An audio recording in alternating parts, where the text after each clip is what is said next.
Cet anime est très similaire à la série classique Fate, dans laquelle le protagoniste masculin doit également acquérir sa magie en embrassant de belles filles. De plus, dans cet anime, le protagoniste masculin se bat avec différents dieux légendaires. Même les compétences du protagoniste masculin sont très similaires à celles de Gilgamesh dans Fate. Jetons maintenant un coup d'œil à ce merveilleux anime. L'anime commence avec le protagoniste masculin, Godu, qui s'embarque pour un voyage. Son grand-père lui demande de l'aider à rapporter une tablette de pierre à une femme en Italie. À son arrivée en Italie, une beauté blonde, Erika, le trouve soudain et lui demande de lui remettre la tablette de pierre. Prenant Erika pour une voleuse, Godu a l'intention de refuser sa demande. C'est alors qu'un énorme monstre de sanglier apparaît soudainement dans la ville, incitant Erika à le combattre. Mais le monstre est si puissant qu'il ne tarde pas à vaincre Erika. Heureusement, Godu la sauve et le monstre disparaît peu après. Erika explique ensuite à Godu que les dieux ont toujours existé dans ce monde, et que certains d'entre eux peuvent nuire aux humains, comme le sanglier tout à l'heure. Cependant, seules les personnes dotées de pouvoirs magiques peuvent voir les dieux, et les gens ordinaires ne considèrent les dommages causés par les dieux que comme une catastrophe naturelle. La tablette de pierre est un grimoire, et Erika a pensé que Godu ne ressemblait pas au propriétaire de la tablette de pierre, alors elle lui a demandé de la lui remettre. Après avoir appris que Godu était venu en Italie pour rendre la tablette de pierre, Erika sait qu'il s'agit d'un malentendu et a l'intention de la rendre avec Godu. La propriétaire de la tablette de pierre est une célèbre sorcière qui était autrefois l'amante du grand-père de Godu.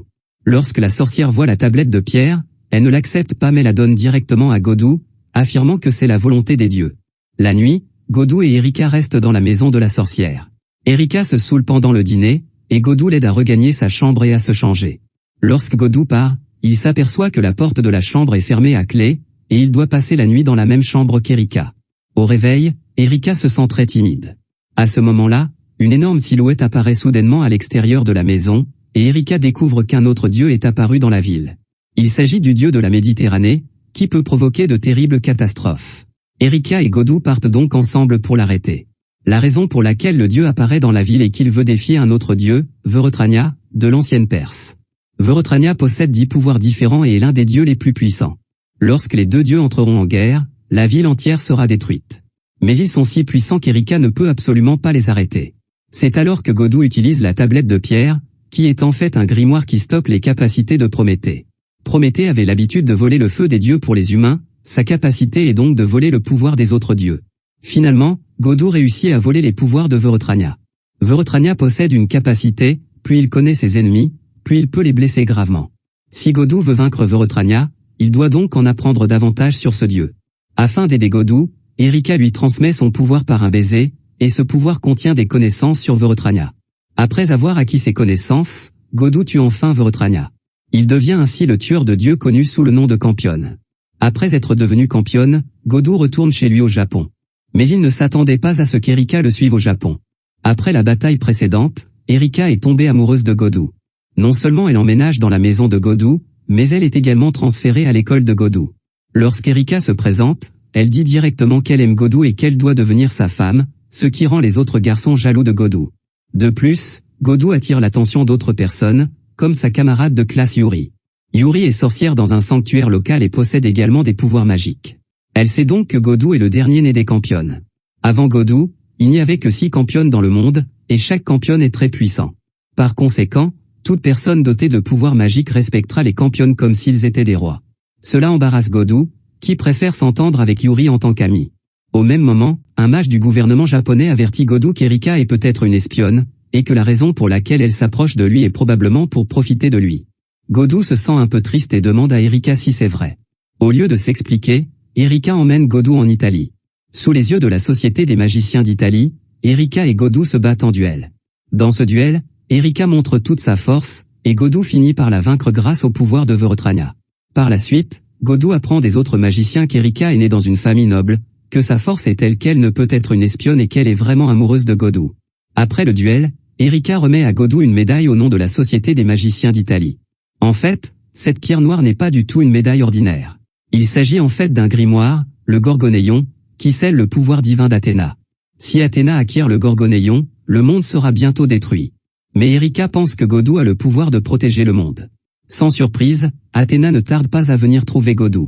Athéna est très puissante, mais elle utilise une façon très étrange d'attaquer. Elle s'approche instantanément de Godu et l'embrasse, lui transmettant son pouvoir et le tuant directement. Mais Athéna ne trouve pas le gorgonéon sur Godou. Triste et en colère, Erika sort son arme et défie Athéna. Alors qu'Erika et Athéna se battent, l'assistante d'un autre championne, Liliana, arrive également au Japon. Elle sait que le gorgonéon a été donné à Yuri par Godou, mais Yuri est réticent à donner le gorgonéon à Liliana, alors elle s'échappe avec le magicien du gouvernement. Heureusement, Athéna ne cherche qu'à retrouver le gorgonéon et ne tue donc pas Erika. Par ailleurs, Godou n'est pas mort. Il possède les 10 pouvoirs de Vorotrania, et l'un d'entre eux est la résurrection. Pour vaincre Athéna, Godou doit apprendre à la connaître. Erika embrasse donc Godou à nouveau, lui transmettant le savoir d'Athéna. Godou apprend alors qu'Athéna est le véritable roi des dieux de Grèce. Elle a été trahie par son subordonné Zeus, et son pouvoir divin a été scellé. Zeus a également inventé des mythes mensongers qui ont ruiné la réputation d'Athéna. Lorsque Godou apprend cela, il comprend enfin pourquoi Athéna veut détruire le monde après avoir acquis des pouvoirs divins. À ce moment-là, Athéna est venue trouver Yuri. Ni Yuri ni Liliana ne peuvent arrêter Athéna, et elles sont vaincues en un instant. Après avoir obtenu le gorgonéon, Athéna retrouve instantanément ses pouvoirs divins. Afin d'empêcher Athéna de détruire le monde, Godou sort l'épée de Vorotrania et a l'intention de la vaincre. Bien que l'épée de Vorotrania soit capable de tuer des dieux, Athéna n'a aucune crainte car son pouvoir divin est encore plus puissant que celui de Vorotrania. Godou ne peut pas vaincre Athéna en utilisant l'arme de Vorotrania, mais il croit toujours qu'il peut gagner. Godou est un être humain qui a des stratégies que les dieux n'ont pas. Il utilise le pouvoir de Vorotrania tout en plaçant Erika en embuscade à proximité. Alors qu'Athéna fait face au pouvoir de Vorotrania, Godou lance soudainement l'arme d'Erika, une lance. La lance transperce le corps d'Athéna, et bien qu'elle ne la tue pas directement, elle scelle à nouveau son pouvoir divin. Athéna est prête à être tuée, mais Godou ne veut pas la tuer.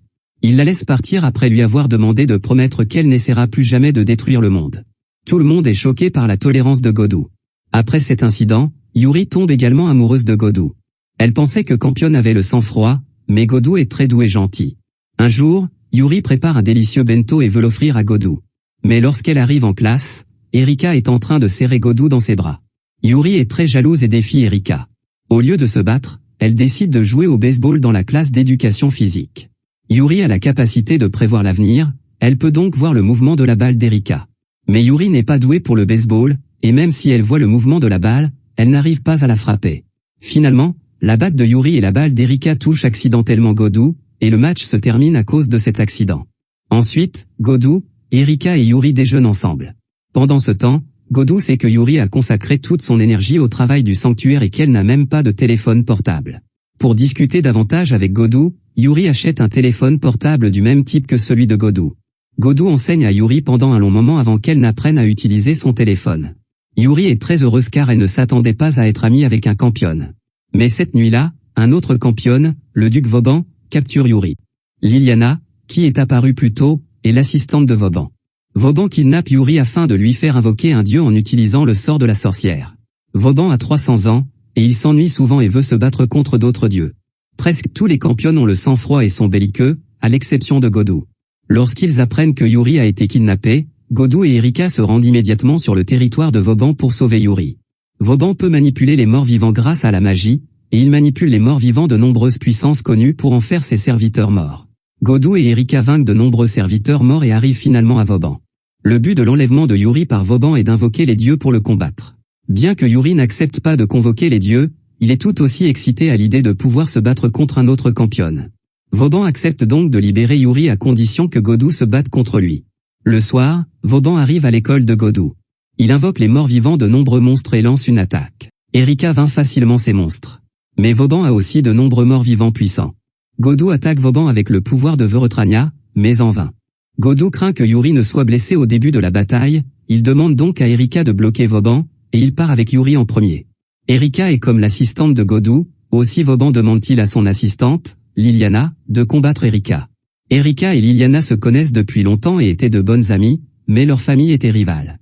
Après qu'Erika soit devenue la partenaire de Godou, la famille de Liliana fait de Liliana une partenaire de Vauban afin de ne pas perdre face à la famille d'Erika. En fait, Liliana n'aime pas Vauban, un Campion froid et cruel. Erika sait que Liliana est en fait une fille naïve et gentille, et elle récite un roman d'amour que Liliana a écrit un jour, ce qui rend Liliana très honteuse et embarrassée, et leur combat est ainsi arrêté.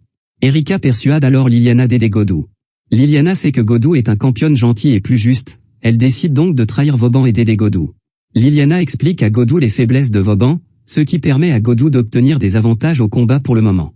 Mais malgré cela, Godou est toujours incapable de vaincre Vauban. En effet, Vauban a 300 ans et Godou n'est qu'un lycéen. La magie de Godou s'épuise rapidement. Afin de transmettre la magie à Godou, Yuri l'embrasse à son tour. Godou acquiert ainsi temporairement les capacités de Yuri, qui lui permettent de prévoir l'avenir. Godou voit que la source du pouvoir de Vauban est le dieu de la mort de l'Égypte. Il lance une attaque contre la faiblesse de Vauban, vainquant tous les serviteurs morts en un instant. Mais Godou ne peut toujours pas vaincre Vauban, car ce dernier possède également le pouvoir d'un autre dieu. Alors que Godou est sur le point d'être vaincu, Erika, Yuri et Liliana viennent l'aider. Au même moment, Godou a trouvé une compétence dans les pouvoirs de Vorotrania, qui consiste à utiliser la magie des autres pour attaquer. De plus, les serviteurs morts qui étaient contrôlés par Vauban auparavant sont également prêts à aider Godou à vaincre l'impitoyable championne, Vauban. Grâce aux efforts de tous, Godou réussit à lancer une contre-attaque et à blesser Vauban. Au lever du soleil, Vauban doit jeter l'éponge et quitter le Japon car son pouvoir sera affaibli pendant la journée. Après cette bataille, Liliana décide également de rester au Japon et d'aider Godou avec Erika et d'autres. Après cela, il ne se passe plus rien d'inquiétant. Godou a enfin l'occasion de profiter des vacances.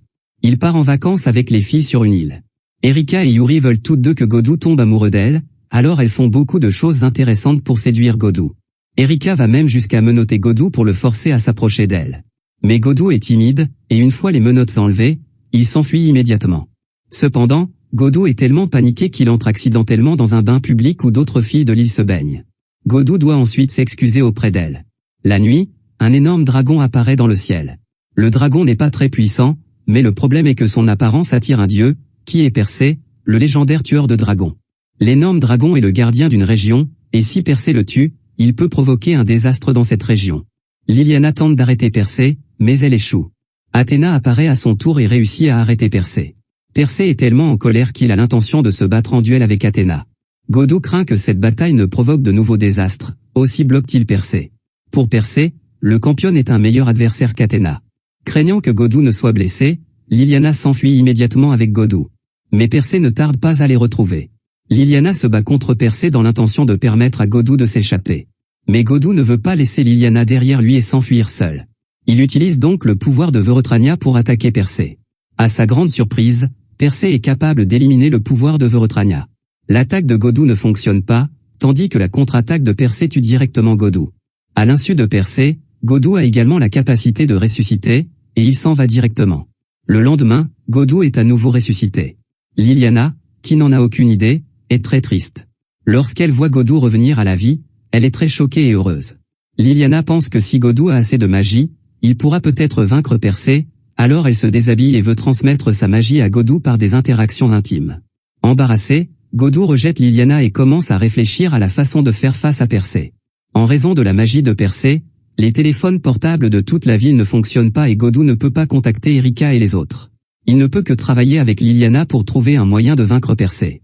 Pour Liliana, c'est une bonne occasion de séduire Godou. La servante de Liliana lui rappelle que si elle peut épouser Godou, son clan deviendra très puissant. Liliana se sent timide, mais elle sait que son serviteur a raison. Godou et Liliana retrouvent ensuite Athéna. Persée est l'ennemi d'Athéna, et elle devait bien connaître Persée.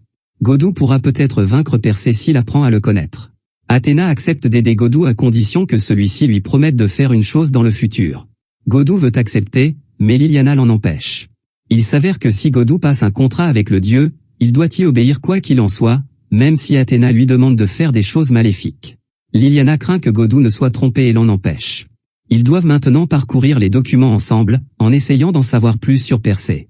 Mais les connaissances contenues dans les livres ne sont pas nécessairement vraies, et si Godou ne peut pas connaître le vrai Persée, il ne pourra pas s'améliorer pour la bataille. Après avoir réfléchi un moment, Liliana prend une décision dangereuse. Elle paralyse Godou avec une potion et va conclure un marché avec Athéna. Liliana est prête à faire quelque chose pour Athéna à la place de Godou. À ce moment-là, Godou endure la paralysie et se précipite sur les lieux. Mais Godou est encore en retard et Liliana a déjà conclu un accord avec Athéna. Liliana a réussi à obtenir des informations sur Persée et la bataille est prête à commencer. Bien que Liliana ait acquis des connaissances sur Persée, elle doit d'abord en parler à Godou. Liliana n'a jamais embrassé un homme, elle a donc peur de transmettre son savoir à Godou en l'embrassant. Mais les connaissances sont si nombreuses que si elle veut les écrire, elle devra écrire des dizaines de livres, et Godou n'aura certainement pas le temps de les mémoriser. Godou ne veut pas forcer Liliana à l'embrasser, il décide donc de se battre directement contre Persée. Une fois le combat commencé, Persée prend rapidement l'avantage, et Godou est blessé par Persée. Si Godou est à nouveau vaincu cette fois-ci, il ne pourra probablement pas être ressuscité. Pour aider Godou, Liliana surmonte enfin sa timidité et embrasse Godou, lui transmettant toutes ses connaissances. Ayant acquis des connaissances sur Persée, Godou utilise à nouveau l'épée de Vorotrania. Cette fois, l'épée devient très grande et coupe l'arc de Persée. Persée poignarde alors Godou, et ce dernier repousse Persée d'un coup de pied. Les deux magiciens sont presque épuisés, et c'est à ce moment que Persée utilise une autre capacité spéciale. En tant que dieu le plus beau, il est capable de contrôler toutes les jeunes filles. Après avoir été contrôlé par Persée, Liliana commence à attaquer Godou avec son arc et ses flèches.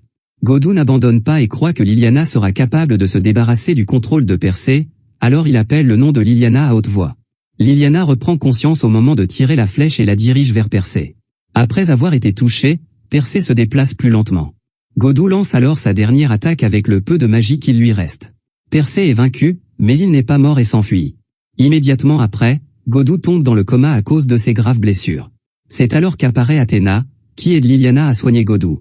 Bien que Persée s'échappe, il est poursuivi par une mystérieuse femme qui tue Persée et ressemble à Athéna. Peu après, Liliana est également transférée à l'école de Godou. Une fille de plus rejoint le harem de Godou. Un jour, Godou reçoit soudain une lettre lui donnant rendez-vous après l'école. La personne qui a écrit cette lettre est Ena, une épéiste japonaise au pouvoir magique. Bien que ce soit la première fois qu'elle rencontre Godou, Ena lui dit directement qu'elle veut être la femme de Godou et qu'elle ne voit pas d'inconvénient à ce que Godou ait d'autres amantes, comme Erika, Yuri et Liliana. Embarrassée, Godou s'empresse d'expliquer qu'elles ne sont que ses amies et non ses amantes. En entendant cela, Yuri et Liliana sont frustrés, et au cours des jours suivants, ni Yuri ni Liliana ne traitent Godou chaleureusement. Erika dit à Godou qu'il a traversé beaucoup d'épreuves avec Yuri et Liliana, et qu'elles ne sont donc certainement pas de simples amies. Si Godou le dit, ils se sentiront tristes et déçus. Godou se rend compte de son erreur et décide de trouver une occasion de s'excuser auprès d'elle. C'est alors qu'Ena apparaît soudainement et propose un duel à Erika. Elle pense que Godou, en tant que championne japonais, devrait épouser une japonaise plutôt qu'une italienne. Godou craint qu'il ne se blesse et tente d'arrêter le duel. Il y a un dieu dans l'épée qu'Ena utilise. Le dieu vit habituellement dans un espace mystérieux, et il peut donner à Ena un pouvoir divin pour le moment. Lorsque Godou tente d'arrêter Ena, il tombe accidentellement dans l'espace mystérieux. Craignant que Godou ne soit blessé, Erika le suit. Ena entre à son tour dans l'espace mystérieux où elle poursuit son duel avec Erika et réussit à la vaincre.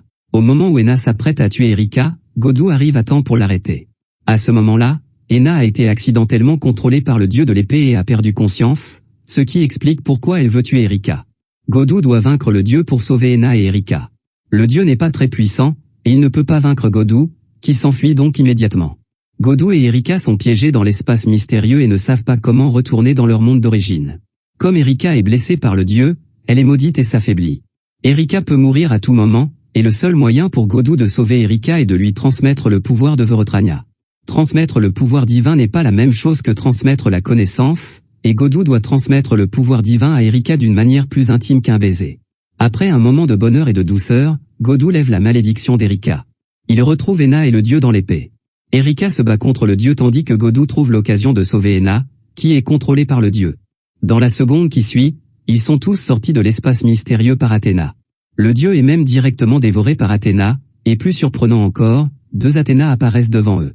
L'une des Athéna a l'air très maléfique. Il s'avère qu'il s'agit de la mère d'Athéna, Métis. Elle est comme le côté maléfique d'Athéna, et la raison pour laquelle Athéna veut détruire le monde est qu'elle est influencée par Métis. Si Athéna est dévorée par Métis, le monde sera détruit. Pour éviter cela, Godou ne peut que s'enfuir avec Athéna, tandis que les filles restent pour combattre Métis. Sur le chemin de la fuite, Godou découvre qu'Athéna a perdu sa mémoire et ses pouvoirs. Tout ce qui était en Athéna a été dévoré par Métis. Métis, qui a reçu tous les pouvoirs d'Athéna, est très puissante. Mais les filles ne sont pas pires qu'elle, en particulier Erika, qui vient de recevoir le pouvoir de Vorotrania et peut obtenir un match nul dans le combat contre Métis en peu de temps. Mais les filles ne sont que des humains après tout, et Métis finit par les vaincre. Plus tard, Métis retrouve Godou. Godou tente de protéger Athéna de toutes ses forces, mais ne parvient pas à arrêter Métis. Après que Métis ait dévoré Athéna, celle-ci semble plus mûre et sa force s'est améliorée. Pour vaincre Métis, toutes les filles décident de transmettre leur magie à Godou. Godou les embrasse toutes et combine ensuite leurs pouvoirs pour attaquer Métis. Bien que Métis ne soit pas vaincue, elle est blessée, ce qui permet à la conscience d'Athéna de se libérer temporairement. Finalement, Athéna embrasse Godou, lui transmettant toutes les connaissances sur Métis. Avec son aide, Godou tue Métis. Le monde est finalement sauvé, évitant son destin de destruction. Depuis, le Campion Godou mène une vie épanouie avec son harem. C'est la fin de Campion. Godou est sans aucun doute un homme chanceux qui devient un Campion et gagne l'amour de nombreuses belles filles après avoir aidé son grand-père à rapporter une tablette de pierre. Mais ce qu'il possède va bien au-delà de la chance. Il peut même sacrifier sa vie pour la justice, et c'est la véritable raison pour laquelle il peut devenir un Campion. Sa bravoure et sa gentillesse sont également nécessaires. Sans ces deux personnalités importantes, même s'il peut devenir un Campion, il ne pourra pas sauver le monde à la fin. Si vous avez apprécié cette vidéo, n'hésitez pas à l'aimer et à vous abonner. Si vous voulez voir d'autres récapitulatifs merveilleux, il suffit de commenter ci-dessous pour me le faire savoir. Rendez-vous dans ma prochaine vidéo. Au revoir.